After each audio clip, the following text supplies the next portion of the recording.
point nearly 24 hours after the crash. And it was at 8:45 p.m. last night, according to the Florida Highway Patrol, when a deputy, now identified by the Charlotte County Sheriff's Office as 23-year-old Christopher Taylor, had started a traffic stop on I-75, the northbound lanes by the Jones Loop Road. That's just a couple of miles from where we are standing, and one of the exits to the Punta Gorda Airport. And it was at that point that investigators say an SUV that a 30-year-old woman named Cassandra Smith was driving.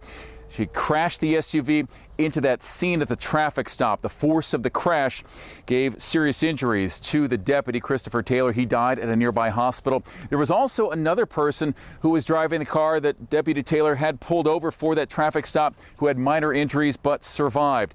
And again, as we're going now more into the past and the history of that suspect, the 30-year-old driver from Massachusetts, it was 1 year ago, though, there was a drunk driving arrest in South Florida, which we also saw had some very major repercussions for this one particular person. As Fox 4's Ryan Kruger joins us now. You looked into all of this. Yeah, that's right, Chris. So this happened in Palm Beach County. It was a little more than a year ago, in April of last year. And what's striking, when you go through the two police reports, there are similarities between the arrest that happened last year and the arrest that happened last night. In both cases, deputies said that Cassandra Smith was allegedly swerving all over the road.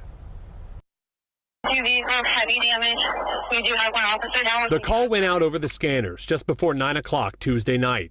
The Charlotte County Sheriff says a drunk driver, who Fox 4 has confirmed is Cassandra Smith, hit and killed Deputy Christopher Taylor, who just turned 23 on Saturday. Records show that Smith just turned 30 on Sunday. That disturbed Sheriff Bill Prummel. She is facing charges of DUI manslaughter. This is Smith's second arrest for DUI, and she just completed her probation in August. I pulled Smith's mugshot and arrest report from Palm Beach County.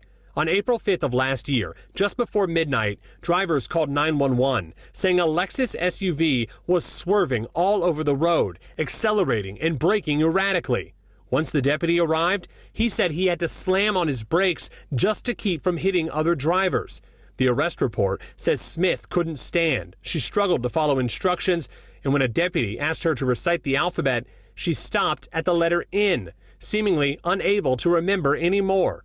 Smith pleaded guilty and was not allowed to drink alcohol for 12 months.